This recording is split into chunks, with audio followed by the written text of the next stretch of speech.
امروز 27 اپریل است و شما برنامه خبری رادیو آزادی را تماشا دارید. من شعله گلخوجه هستم. سلام. نخست سرخط موضوعهای روز. عدالت خواست اما تحت بازجویی قرار گرفت. در ولایت ختلون نسبت جوانی لطوکوب شده پرونده باز کردند.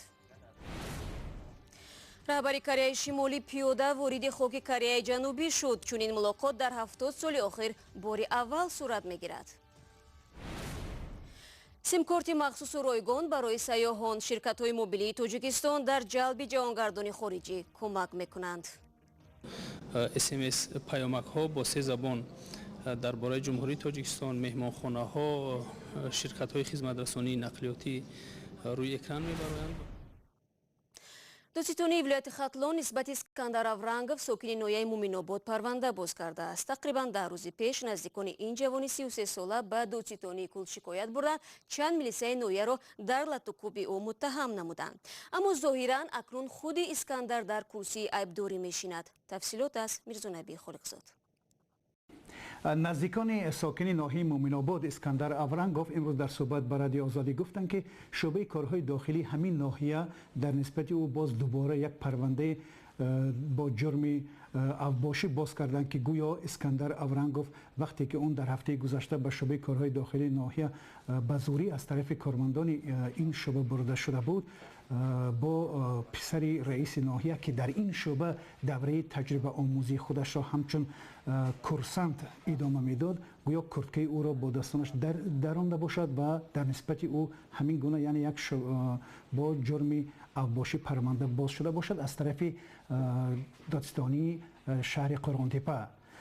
سفرما ظریف و مادر اسکندر افرنگов امروز در صحبت با رادیو آزادی گفت که هفته گذشته اسکندر یعنی پسرش را با ماشین بار نموده به طرف شهر قرغانتپه میبرند و در دادستانی کل در دادستانی شهر قرغانتپه با پیشنهاد کارمندان با شکایتی و عریضه کارمندان شعبه داخلی ناحیه مومین‌آباد در نسبت او همین پرونده را باز میکنند.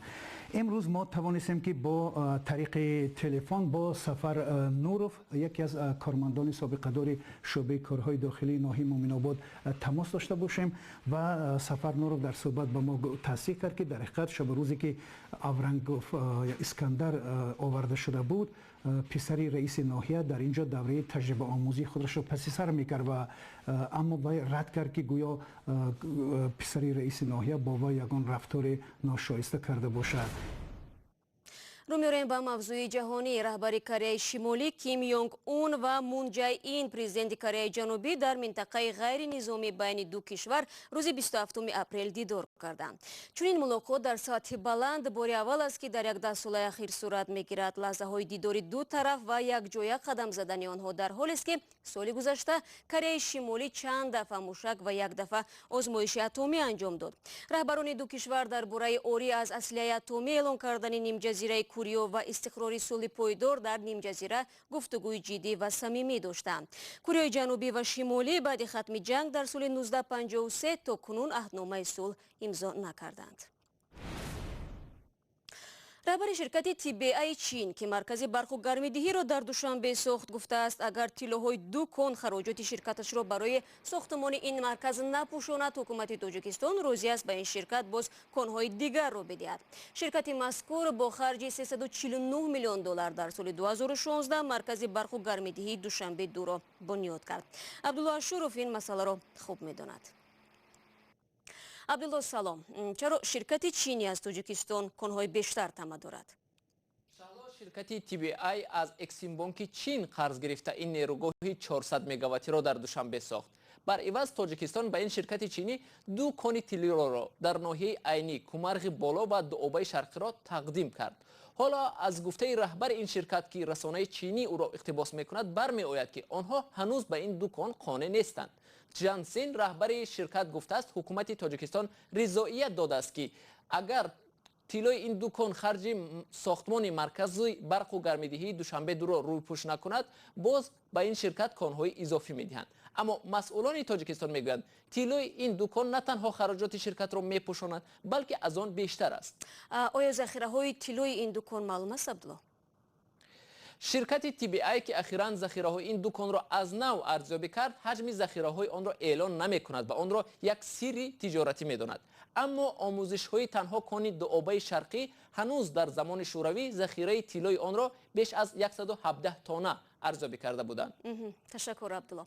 بیننده عزیز، تفصیلات این موضوع را می‌توانید در سامانه ما www.ozodi.org پیدا کنید.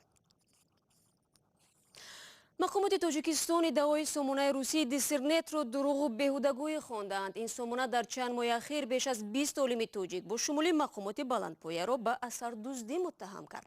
نمایندگان ساختارهای مختلف تاجیکستان روز گذشته در دوشنبه در نشست چنین خبرها را هجوم‌های اطلاعاتی نام بردند که باید به آنها جواب مناسب داده شود. چرا دیسرنت به رساله‌های علمی تاجیکان توجه کرد؟ در گزارش همکارانمان از نستایش وریمه می‌بینیم. عالم با نام صابیروف که ما می‌دانیم رساله علمیش را روی بردار کرده سال 2009 حمایت کرده است. او رساله خود را از عالم دیگری که سال 2002 حمایت کرده بود رو بردار کرده است. خلاصه علم صابیروف این است که رساله عالم دیگر را گرفته کلمه روسیه را به تاجیکستان عوض کرده است. عالم صابیروف معاون رکتور دانشگاه ملی تاجیکستان است. از روی مقام این دانشگاه مهمترین دانشگاه در کشور به حساب می رود. صابیروف تنها نیست، مثل او به گفته دیسرنت زیادند. این نام‌هایی هستند که اخیراً در دیسرنت نشر شدند. عبدالواسع حکیموف رئیس یکی از فاندهای بانک ملی تاجیکستان، نامزد علم‌های اقتصادی، اصلی نظروف رئیس سابق شرکت برق تاجیک، نامزد علم‌های اقتصادی، دولتچوک گل محمدوف رئیس ولایت ختلان، اندری رستوفسف یکی از مؤسسان دیسرنت میگوید نه تنها کار آلمان تاجیکستان بلکه دیسرتاسی‌های آلمان اوکراین و مغولستان را هم تحقیق کردند. 10 سال پیش میگفتند که رساله های علمی را کسی نمیخواند. اینها را به کتابخانه ها میبرند و در آنجا چنگ خورده خواب میکنند. همه این رساله هایی که ما دربارهشان میگوییم تصادفی نیستند. این یک فسادکاری روی راست است. مؤلف اگر اینها را مؤلف گفتن ممکن باشد پول میدهد و این پول ها از آشیانه یکم این فساد، از آنهایی که این کتابچه ها را برای اونها می نویسند تا به بالا می رسد. پس اینجا سوالی هست که برای منصبداران تاجیک عنوان علمی چی ضرور است؟ کارشناس حفیظ بابایاروف میگوید عنوان علمی یک نوع نشان دادن لیاقت خود به کرسی می باشد. تا جایی که من میدانم هستند گروه هایی که در خود تاجیکستان و هم بیرون از تاجیکستان که به همین گونه مثلا کار یا به همین گونه بیزنس مشغول هستند. به جای عنوانجو دیگران می. اما مقامات رسمی تاجیکستان فاشکاری های دیسرنت را در یک نشست در دوشنبه هجوم اطلاعاتی خارجی برانگیختن فتنه به ضد دولت تاجیکستان نامیدند. هنگام بررسی امنیت اطلاعاتی آنها گفتند که اقدام های دیسرنت هم بخشی از این حمله هاست. شما برنامه خبری رادیو آزادی رو تماشا دارید. در پایتخت ارمنستان شهر یریوان روز 26 اپریل تظاهرات مخالفان ادامه کرد. از جمله صدها دانشجو در این تظاهرات شرکت داشتند. هرچند رئیس پارلمان گفت که نخست وزیر نو را روز 1 می انتخاب میکنند. در این روز بخش ارمنی رادیو آزادی با ارمن سارکسیان رئیس جمهوری ارمنستان صحبت اختصاصی انجام داد و جمله نظر او را درباره تحولات سیاسی پرسید.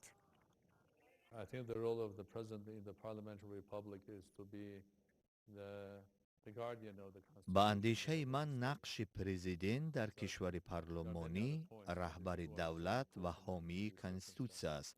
جنبه های دیگری هست ولی عین زمان با نظرداشت شرایط همین دو نقش اصلی رئیس جمهور است. آنچه که حالا در ارمنستان بعد چند سال تظاهرات به وقوع می‌پیوندد این است که ما به سمت روند دموکراسی حرکت داریم. روند دموکراسی ما را به بلندترین نهاد دموکراتی می‌رساند که آن هم پارلمان ارمنستان است. نتیجه این همه مکالمه ها در پارلمان حل می شود و از راه انتخاب نخست وزیر و بعداً حکومت. اگر ما همه این و مشکلاتی را که در تظاهرات برداشته شد درست و مناسب حل کنیم، پس می توانیم افتخار کنیم که در راه واقعی رساندن ارمنستان به کشور دموکراتی واقعی هستیم.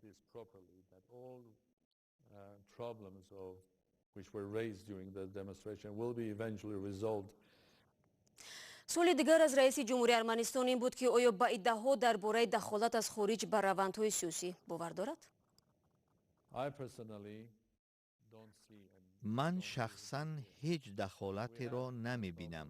мо худамон солҳо мушкилот доштем ки ҷамъ мешуд ва бояд рафъ мешуданд. имрӯз ҳамин иттифоқ меафтад. арманистон дар хало нест. кишварҳои зиёд дар атрофи мо, дӯстон ва норафиқони мо ба ҳодисаҳои Арманистон таваҷҷӯҳи зиёд доранд. ин ба мо вобаста аст ки ба онҳо иҷозат медиҳем таъсир гузоранд ё не. бармегардем ба Тоҷикистон. дар Тоҷикистон зиёд шудани худкушии ноболиғон боиси нигаронии волидон шудааст. бино ба иттилои мақомот танҳо дар соли гузашта беш аз 80 наврас қасд ба ҷони худ карданд. далели дасту дил шустани аксарияти онҳо аз зиндагӣ норӯшан аст. ҳамкорони мо пайи ин мавзӯъ рафтанд. маросими мотами тангеми 14 сола аст ки бобояш тани нимҷони дарбанд овезони ӯро ин ҷо пайдо кард. ишкан набудагӣ испасад накардам ба ҳам худи зада гарданоша банд буридан. ба гуфти бобои Самандар набираш то бемористон нафас мегирифт, аммо онҷо ҷон дод. Вақт хостам испасад кунам гуфтам искори бурдам дар искори dur омадам ки соф кард. дар Тоҷикистон соли гузашта ҳар моҳ то 7 наврас ба шеваҳои гуногун худкушӣ карданд ки сабабҳои аз нисф зиёди ин шумора номаълум аст. бобои Самандар низ ки набираашро аз даст додааст, пайваста аз худ мепурсад ки чаро набирааш ба ин амал даст зад. Ин ма ҳайронам чикор карда, чӣ қадar ақлишин гирифта, чикор карда, чӣ зулм гузаштаги ма ина намефаҳмам. равоншиносон баръакс бар инанд, тамоюл ба худкушии наврасонро волидайн метавонанд пай бибаранд ва пешгирӣ кунанд. майли худкушӣ раванди яклаҳзаина набуда ҳафтаҳову моҳҳо дар кӯдак шакл мегирад. вақте эътирозот оғоз мешавад, вақте ки нияти вай ба худкушӣ мешавад, масалан ибора аз ҳисоби нутқи, масалан дар нутқи вай иборавое ки масалан ман аз дунё мегузарам, баъд ба қадри ман мерасед, ман аз зиндагӣ кардан сер шудам, ман дигар намехоҳам хел зиндагӣ кардан ва ғайра масалан истифода мебарад. با رفتار خود کودک در این مدت به نزدیکانش پیام می‌رساند که چیزی او را رنج می‌دهد. در حال مشکل خود را ناتوان می‌بیند. کسی به همین چیز مثلا توجه نمی‌کند که برای چی همین خیل میشد، برای چی اون خیل میشد، همه این حالت‌ها. بعضاً هم جواب پرسش‌ها در رفتار پدر و مادر نهفته است. نورسوی مهر محبت والدین یعنی تشنگی ایموشنالی کودک می‌تواند که عمل ва дар Тоҷикистон симкорти наве муаррифӣ шуд ки имкон медиҳад сайёҳ бидуни роҳбалад маълумоти заруриро пайдо кунад. ин симкортҳо аз ҷониби хадамоти алоқа ва кумитаи рушди сайёҳӣ сохта шудааст. Сарвинози Рӯҳулло дар ин бора маълумот медиҳад. иттилооти зарурӣ дар телефонам барои мани сайёҳ хеле муҳим аст. масалан бидуни пурсидани нафаре медонам ки нуқтаи мубодилаи асъор дар куҷосту наздиктарин таксӣ дар куҷо қарор дорад, ё дар бораи мавзеи ҷойгиршавиам маълумот мегирам, ё бо ширкатҳои сайёҳӣ барои кӯмак дар тамос мешавам. Андея Касим аз Амрикост ва ҳар сол ба кишваре саёҳат мекунад. баъд аз тамошои Остонову Бишкек чанд рӯз боз дар Душанбе қарор дорад. мегӯяд барои як сайёҳ доштани маълумоти зарурӣ дар телефони ҳамроҳ бисёр зарур аст, хусусан дар кишваре мисли Тоҷикистон ки на ҳар як сокини маҳаллӣ забони англисиро мефаҳмад. дар ин баста симкорте аст ки айнан маълумоти зарурӣ барои Андея Касимро дар худ дорад. ин як хизматрасонии ҷадид барои сайёҳон аст. ҳангоми фаъол намудани симкортҳо смс паёмакҳо бо 3 забон дар бораи ҷумҳурии Тоҷикистон, меҳмонхонаҳо, ширкатҳои хизматрасонии нақлиётӣ рӯи экран мебароянд ва сайёҳон метавонанд аз ин хизматрасониҳо ба таври васеъ истифода баранд. дар Тоҷикистон ин нахустин таҷриба аст ва барои беҳтар шудани вазъи сайёҳӣ ва ҷалби бештари онҳо равона шудааст. бо ин гузориш барномаи имрӯзро анҷом медиҳам, аммо ман ҳамаи шуморо рӯзи душанбе дар барнома мунтазирам. ташаккур барои ҳамроҳӣ.